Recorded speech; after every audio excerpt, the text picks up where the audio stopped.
Okay, so I had I found online a lot of, especially on YouTube, a lot of videos on how great Boudicca was, and I wanted to set things right.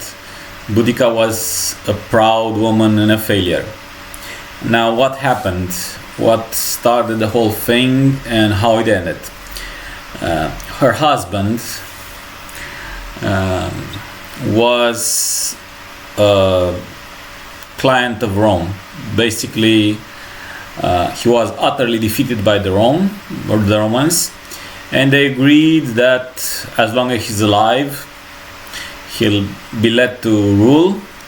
But after he dies, it will become a Roman province, administered by a Roman official, and that's it. Now, I don't know it's essential, but I wanted to mention that Boudicca was most likely quite younger than her husband, and they had two daughters together. Now, her disagreement meant that after her husband died, she and her daughters would basically become commoners. They will lose their nobility, they will lose their privileges, their money, their lavish lifestyle, and so on. So this was not something Boudicca wanted. So what she did was kill her husband. Yes, she killed her husband, probably while he was sleeping, and then made up a whole story that Tacitus actually records as possibly true, but probably was just made up, of her being flogged and her daughters raped and stuff like that, to basically convince the tribe leaders to join her to attack the Romans. Okay, basically it was a move to outrage them to the point where they would accept this, even though they knew they had no chance.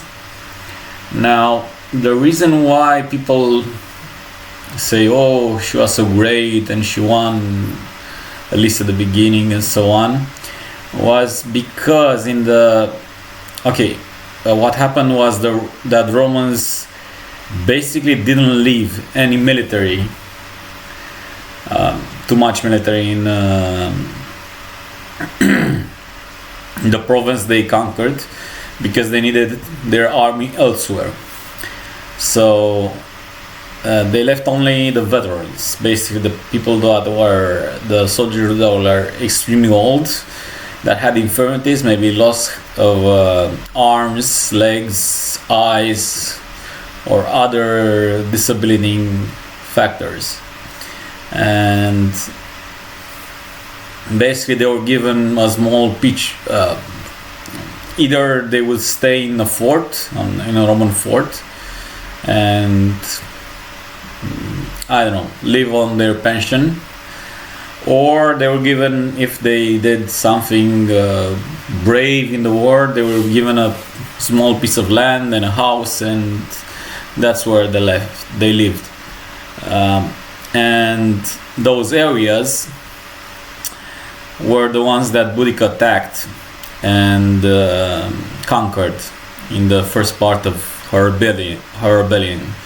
Okay, so she attacked people that were unarmed, disabled, old, maimed, and of course she's commended about that. Oh, look at victory she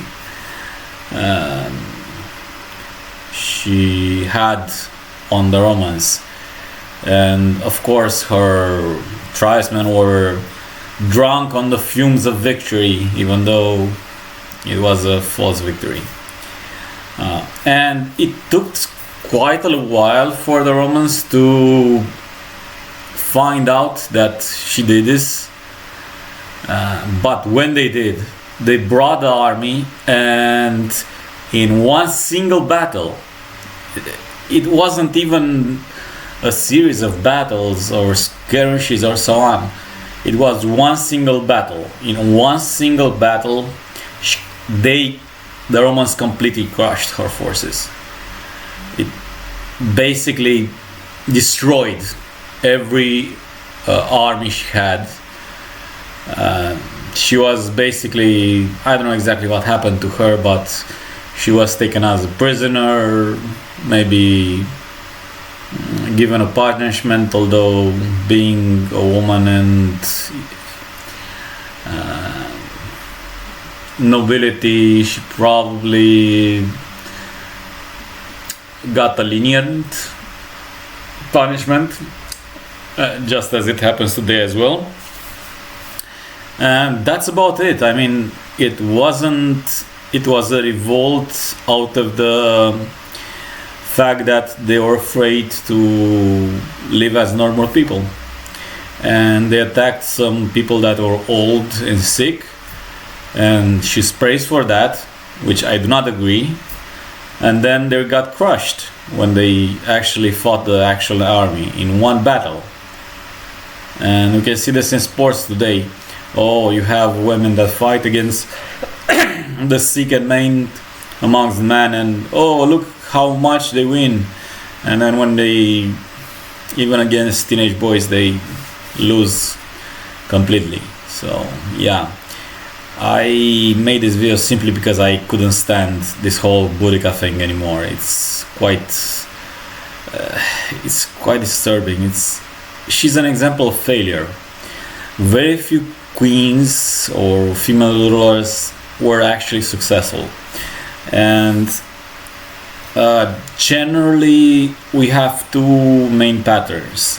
The first, the queen is successful, but the amount of stress of leadership takes a toll on her health, and after her premature death, basically it all comes apart. And you can see this with the Queen of Silla, Korean kingdom, who did a great job for any ruler, but she couldn't stand the pressure and collapsed in the end. And you can see this, and the other way female leaders generally win is basically delegating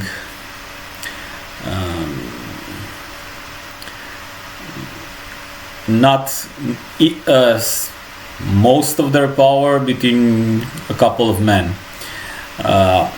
Catherine the Great of Russia did something like this.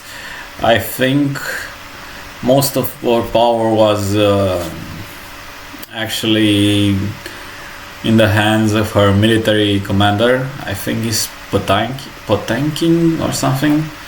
I don't remember exactly. And you can see something similar tried by Cleopatra, first with Caesar and then with Mark Aurelius. The problem with Cleopatra was that by the time she came in power, her kingdom was economically ruined already. So it was extremely hard to, even for someone more capable than her, to basically bring it back to the surface. And it meant, and the only way this could have been done was with some measures that may have seemed tyrannical and may have seemed weird. And I think the only way she could have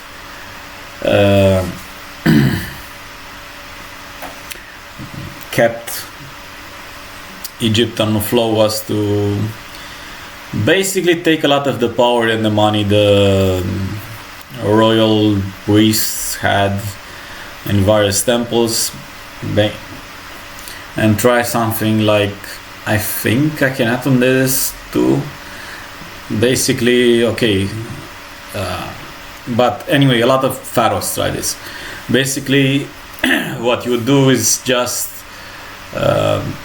say, okay, we leave just one temple for one god, You can worship the others, but they're no longer financed by the state.